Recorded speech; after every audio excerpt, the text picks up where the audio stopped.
오늘 아침 하나님께서 우리에게 주시는 말씀은 로마서 14장 10절로 12절까지의 말씀입니다.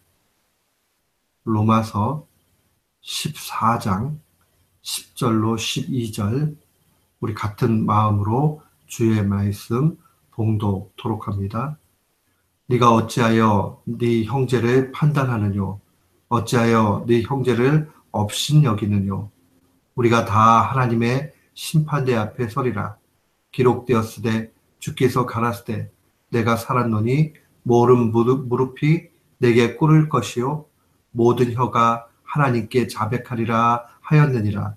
이러므로 우리 각인이 자기의 일을 하나님께 짓고 하리라. 아멘. 저는 오늘 본문 말씀을 통해서 하나님의 심판대를 기억하라 라는 제목으로 주의 말씀을 선포하도록 하겠습니다. 교회 공동체는 믿음의 형제 자매들이 모인 곳입니다. 믿음의 형제 자매들이 모였다 할지라도 여전히 우리는 육신의 그 생각들이 있고 또 연약함이 있기 때문에 많은 문제들을 가지고 있습니다. 교회 역시도 사람들이 모이는 곳이기 때문에 수많은 갈등 가운데 있습니다. 우리가 이 교회의 모든 이 갈등의 문제들, 이것을 바라보게 되면 결국 거기에는 사탄의 유혹이 있다는 것을 보게 됩니다. 교회 공동체는 주님의 가르침대로 지체의식 가지고 나아가야 합니다. 지체의식이라는 것은 예수 그리스도가 우리 모든 교회의 머리이고 모든 형제와 자매들은 그 머리에 붙어 있는 육체의 지체들과 같이 그렇게 각 기능들을 행사한다 하는 겁니다. 그런데 이 지체의식을 갖게 되는 데에 가장 큰 적이 있다면 그것은 바로 비판입니다. 우리가 머리가 있고 그 밑에 많은 지체들이 있는데 이 지체들이 서로 자신의 기능들만을 강조하게 되면 거기에는 많은 문제들이 일어납니다. 그런데 자기 것을 주장해 나아가는 데 있어서 그 모습들을 보면 나는 옳고 너는 틀리다. 또 내지는 내가 생각하는 쪽으로 가야 된다 하는 그런 모습들도 있고 또 때로는 비판하는 거죠. 너의 상황들 이렇게 되면 안 된다 하는 것 속에서 아주 강한 어조의 상황들이 나타나기도 합니다. 그래서 예수님께서 비판에 대해서 경고의 메시지를 주셨습니다. 누가복음 6장 37절에 보면 비판치 말라. 그리하면 너희가 비판을 받지 않을 것이요. 정죄하지 말라. 그리하면 너희가 정죄를 받지 않을 것이요.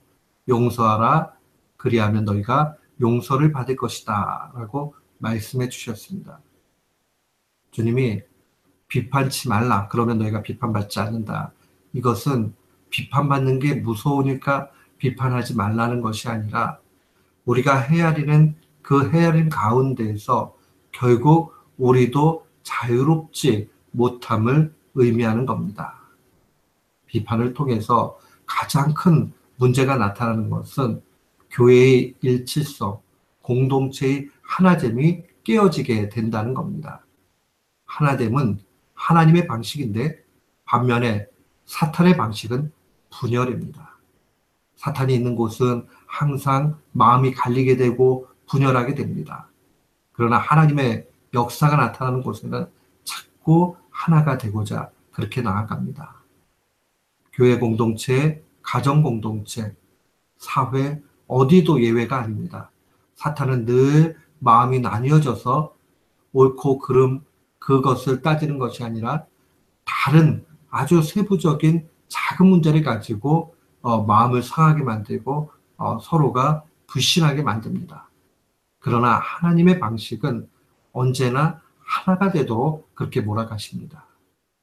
이 예수님께서 비판하지 말고 정죄하지 말고 용서하라는 이 가르침에 대해서 바울은 실천적인 명령을 에베소서 4장 2절로 3절에 합니다. 모든 겸손과 온유로 하고 오래 참음으로 사랑 가운데 서로 용납하고 평안에 매는 줄로 성령의 하나 되게 하신 것을 힘써 지키라 라고 그렇게 증거합니다. 성령의 하나 되게 하신 것을 힘써 지키라. 결국 하나됨의 역사가 나타날 때는 반드시 그곳에는 성령의 역사가 함께 드러난다는 겁니다. 사랑하는 성도 여러분, 우리가 이 사실을 기억하면서 이 우리 안에 분열이라는 것, 마음이 나눠지는 것, 또 신앙 안에서 서로를 불신하고 또한 손가락질하고 틀렸다라고 정죄하는 일들이 얼마나 위험한 것인가 하는 것을 기억해 봐야 됩니다. 우리가 계속 살펴보고 있지만 로마서 14장에는 초대교회가 겪고 있는 실제적 갈등의 문제를 언급합니다. 본문 말씀에는 특별히 두 가지의 내용들이 나타난 것을 이미 우리는 살펴봤습니다. 첫 번째는 우상에게 바쳐진 고기를 먹는 문제입니다. 당시에 유통되고 있던 고기들은 전량 우상에게 바쳐진 제물이었습니다. 이때에 고기를 먹어야 되느냐 안 먹어야 되느냐 하는 것이 초대교회 안에 큰 갈등이었습니다. 어떤 이들은 반드시 이 고기를 먹지 말아야 된다, 이렇게 이야기하는 사람이 있고, 또 한 부류는 우리가 어떻게 고기를 안 먹고 살 수 있는가, 이렇게 얘기하기도 합니다. 그때에 바울 사도가 아주 명쾌하게 주의 지혜를 증거합니다. 원래부터 우상은 하나님과 같은 신이 아니니 그건 먹어도 상관없다. 그러나 그 다음이 중요하죠. 나는 자신의 이야기하기를 연약한 지체들이 있기 때문에 평생 그들의 신앙이 시험 받지 않도록 먹지 않겠다, 이렇게 이야기합니다. 여기에는 아주 큰 지혜가 있습니다. 자기가 먹지 않아도 나는 안 먹으니까 먹는 사람 잘못됐다, 그렇게 만드는 것이 아니라 자신이 먹지 않는 이유는 연약한 형제를 위해서 먹지 않겠다라고 그렇게 나아갑니다. 자기의 공로 내세움이나 자기의 옳음의 주장이 있지 않다는 것을 분명히 보게 됩니다. 또한 초대교회 안에 갈등의 실제적 문제 중에 또 하나는 이 유대의 절기나 명절을 지키는 문제였습니다.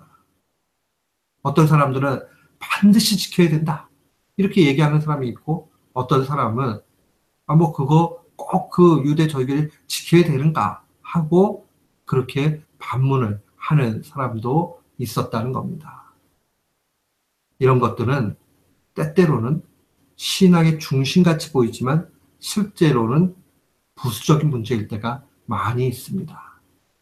이미 말씀 선포 가운데 증거했지만은 이렇게 부차적인 문제, 이럴 수도 있고 저럴 수도 있는 문제를 아디아포라한 문제라 그렇게 이야기를 합니다. 이 아디아포라한 이 문제들, 이것이 마치 중심인 것처럼 되게 되면 교회의 실질적인 문제들은 막 나뉘어지게 됩니다.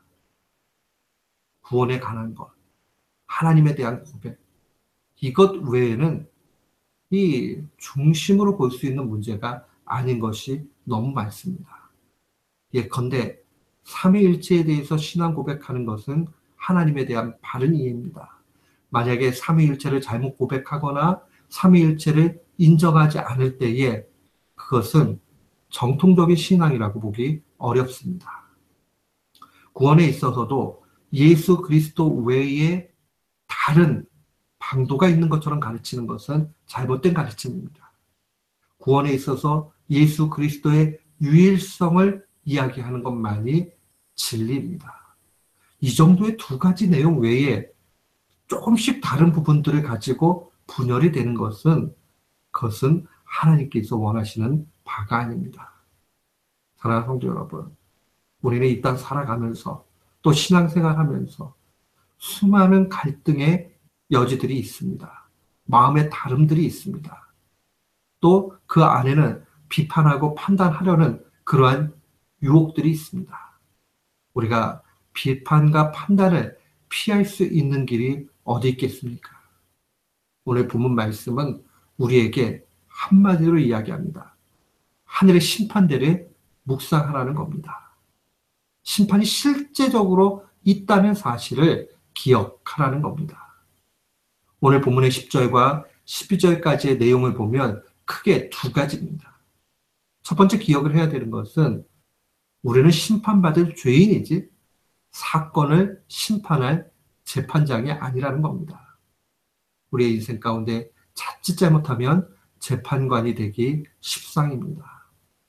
하나님의 말씀에 기초해서 옳고 그름을 알아야 되는 것은 사실이지만 이 알을 통해서 다른 사람을 비판하고 판단하는 데 사용해서 죄를 확정하는 것처럼 그렇게 재판장의 자리에 앉는 것, 그것은 하나님께서 기뻐하는 일이 아닙니다.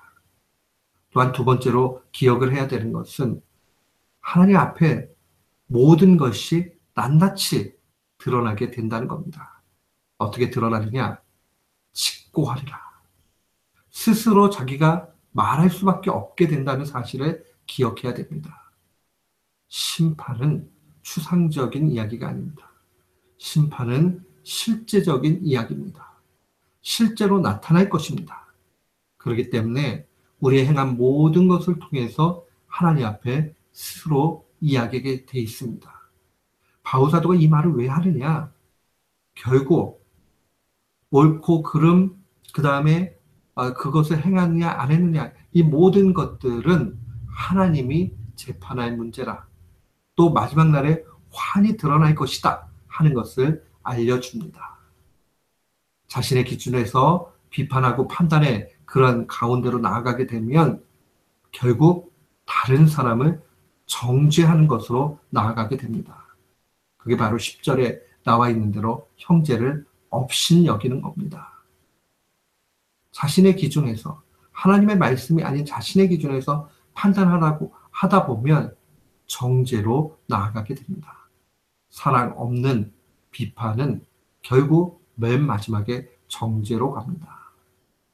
또한 이 비판의 결과에 따라서 우리는 얼마나 많은 조심함이 필요한가 하는 것을 본문은 경고합니다. 심판의 실제성에 대해서 이야기하지요. 11절에 보면 모든 사람이 하나님의 심판대 앞에 서게 된다.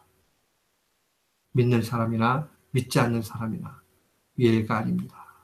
또한 10절에 보면 스스로 자신의 일을 모두 입으로 증거하게 됩니다. 사랑하는 성도 여러분, 우리는 이 무서운 일들을 가볍게 여기지 말아야 됩니다. 우리의 말과 판단이 허공에 흩어지지 않고 마지막 날에 우리의 입으로 증거하게 된다는 사실을 늘 묵상해야 됩니다. 사랑 없이 남을 판단하고 업신여기는 것, 다른 말로 이야기하면 가십을 즐기는 것은 정말 하나님 앞에 큰 죄가 됩니다. 우리 모두는 가십하지 않고 하나님 앞에 바르게 나아가기를 간절히 구해야 될 것입니다.